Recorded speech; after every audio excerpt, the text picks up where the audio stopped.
Pakistan Australia test series की बात करेंगे। मेलबर्न टेस्ट के दूसरे रोज खेल के इख्तिताम तक पाकिस्तान की कारकर्दगी मायूस कुन रही, कहीं कहीं थोड़ा इंप्रेस भी करते रहे। 6 विकेटें गंवाई, इमाम उल हक 10, अब्दुल्ला शफीक 62 और बाबर आजम सिर्फ 1 रन के मेहमान साबित हुए। खेल के तीसरे रोज़ कौमी टीम 264 रन पर ढेर हो गई।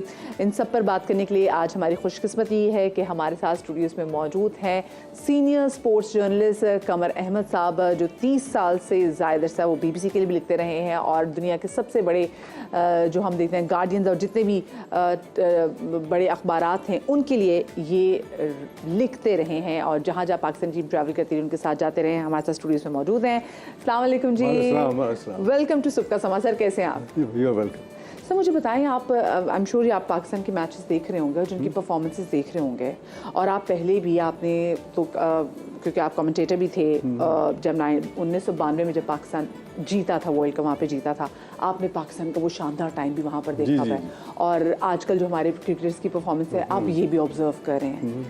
मसला आपको क्या लगता है? मसला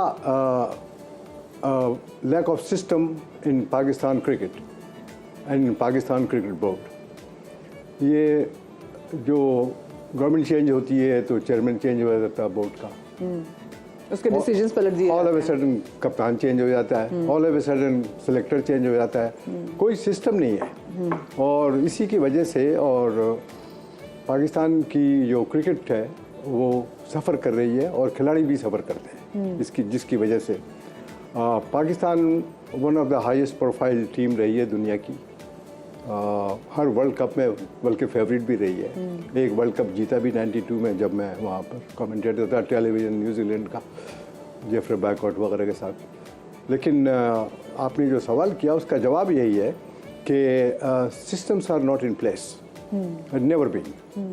और जिसकी वजह से खिलाड़ियों को ये नहीं पता होता कि कप्तान कल कौन मेरा होगा, बोर्ड का चेयरमैन कौन होगा, कल मेरा सिलेक्टर कौन होगा। जब इस किस्म की गैर यकीनी चीज़ सिस्टम में आ जाए और अनसर्टेनिटी हो तो फिर कोई चीज़ प्रॉपर तरीके से काम नहीं करती। ऑफ कोर्स भी खिलाड़ियों की परफॉर्मेंस भी उससे मुतासर होती है। अच्छा, मुझे पर्सनली जो सबसे ज़्यादा दुख हो रहा है वो ये है कि हम देख रहे हैं कि बाबर आजम जो कि हमारा वर्ल्ड क्लास प्लेयर है उसकी परफॉर्मेंस मुतासर हो रही है, हम उसको कहीं रेस्ट नहीं दे रहे।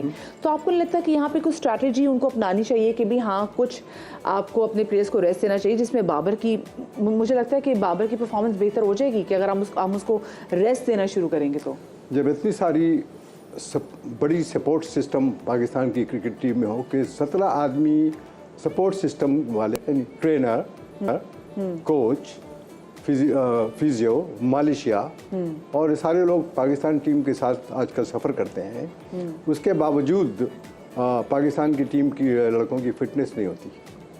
This is very unfortunate. वो इसलिए भी कि अब जैसे आपने बाबर आजम की बात की, one of the finest batsman of the modern era, but unfortunately कि इस वक्त वो फॉर्म में नहीं है।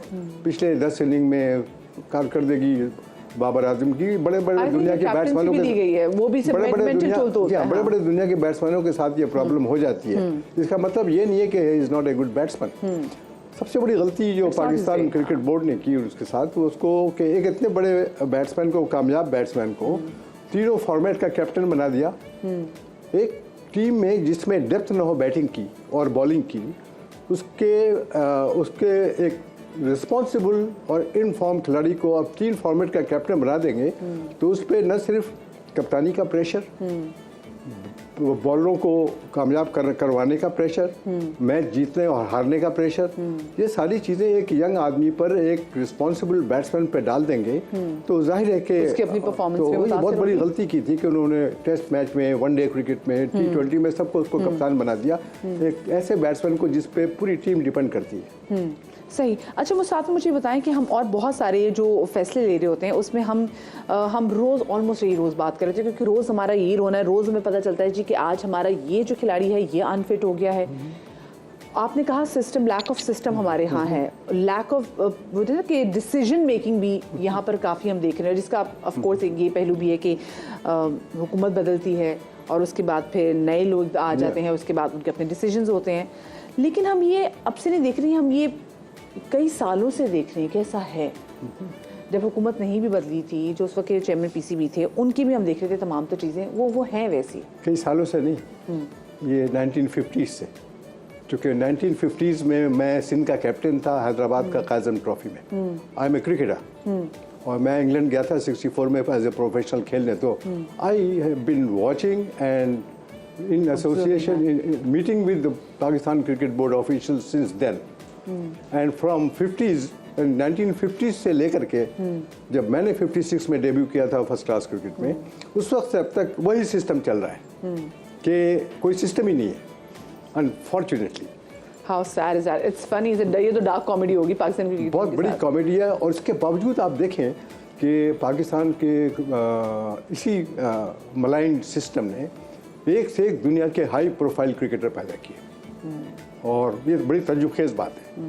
लेकिन अब जैसे ऑस्ट्रेलिया की वजह से टेस्ट हो रहा है अब, लेकिन टेस्ट सीरीज वहाँ कभी जीत नहीं सके बड़े से बड़े पाकिस्तान के खिलाड़ी। मुझे बताएं, आप तो उस टाइम पे भी थे, हमारे बड़े बड़े कैप्टन जब इस टाइम में गुजरे हैं उस टाइम पे भी हम नहीं जीते। तो हम फिर बेचारे हम शान मसूद की परफॉर्मेंस को हम क्या बोलेंगे, एज अ कैप्टन वो परफॉर्म नहीं कर सके, डिलीवर नहीं कर सके। ये एक टेस्ट जीत गया सिडनी में 1977 में जब इमरान खान ने 12 विकेट लिए एंड स्टार बन गए वहाँ से वो। फिर एक ये 79 में सरफराज नवाज ने 9 for 86 7 विकेट 1 रन पे लेकर टेस्ट मैच जितवा दिया मेलबर्न में। फिर ये 96 95 96 में ये पर्थ में टेस्ट जीत गए जहाँ वसीम अकरम मुश्ताक आइसोलेटेड इधर उधर टेस्ट जीत गए। सीरीज नहीं, सीरीज कभी नहीं जीते ऑस्ट्रेलिया में। अनफॉर्चुनेटली बड़े बड़े पाकिस्तान के खिलाड़ी माजिद खान, जहीर अब्बास और ये सारे हमारे सूरमा जाके क्यों फेल हो जाते हैं। वो जैसे हम बात करते हैं कि जब पाकिस्तान और इंडिया का जब मैच होता है ना तो एक ऑलरेडी उनको एक नफसियाती बर्तरी हासिल होती है। सो क्या ऑस्ट्रेलिया में जाके हम प्ले कर रहे थे तब भी ऐसी ही चीज़ है? पाकिस्तान दुनिया की क्रिकेट से ऑस्ट्रेलिया की क्रिकेट बिल्कुल मुख्तलिफ है, लोगों को अंदाज़ा नहीं है इसका। वो कैसे? वो यूं कि वहाँ की जो कंडीशंस हैं, क्लाइमेट और पिचेस और ज़मीन, ये टोटली डिफरेंट है वहाँ पर। देखिए आम ग्राउंड्स पे इंग्लैंड के या साउथ अफ्रीका के या पाकिस्तान और इंडिया के जो बॉलर होता है या बैट्समैन या फील्डर, उसके जूते के नीचे जो स्पाइक्स होते हैं, जी जी जी जी जी, वो स्क्रू वो छोटे से इतने होते हैं ताकि वो स्लिप करे और गिर नहीं जाए, हाथ पर न टूट जाए। जब आप ऑस्ट्रेलिया जाते हैं तो ज़मीन हार्ड होती है। मैं एज आपको क्रिकेटर बता रहा हूँ कि वहाँ पर उसको स्पाइक्स को निकाल के स्टड को और लंबे नेल डाल दिए जाते हैं ताकि स्किड न कर जाए आप हार्ड फील्ड के ऊपर। दूसरी बात है कि ऑस्ट्रेलिया की मिट्टी ऐसी है कि वहाँ पर बॉल बड़ी बाउंस होती है। इंडिया पाकिस्तान इंग्लैंड की विकेटों पे बॉल अगर यहाँ पे आएगी तो ऑस्ट्रेलिया में बॉल गिरने के बाद यहाँ पे आएगी। तो you got to be used to it, very careful.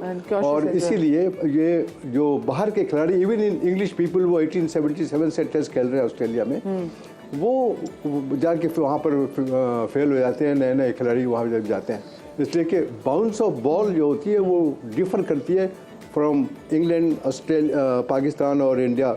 Low bounce है, वहाँ हाई बाउंस आती है, इसलिए वहाँ बड़े बड़े फास्ट बॉलर पैदा होते हैं ऑस्ट्रेलिया में, क्योंकि उनको बड़ी हेल्प मिलती है उन बाउंसी विकेटों से। और पाकिस्तान या इंडिया के खिलाड़ी या श्रीलंका, बांग्लादेश का यूज़ तो नहीं है बाउंस के खेलने के लिए, तो वहाँ फेल हो जाते हैं। ओके, तो बड़ी साइंस है और ये मेरे ख्याल से फिर इस पे जो प्रैक्टिस है, cricket is all about science and you have to read the science. आपको एक्चुअली स्टडी करना पड़ता है साइंस को परफॉर्मेंस के अलावा, other than your performance in the stadium. Thank you so much ji, Qamar साहब हमारे साथ मौजूद थे, हमारे बड़े ऑनर की बात थी कि अब यहाँ पर थे और हमने कुछ मसले मसाइल जो वो डिस्कस किए कि भी एग्जैक्टली कहाँ पर हम क्या मसला आ रहा है। जब बड़े बड़े सूरमा हमारे साथ कैप्टन भी थे कि जिनको लोग आइडियलाइज करते हैं, उनके होते हुए भी हम कोई सीरीज़ नहीं जीते।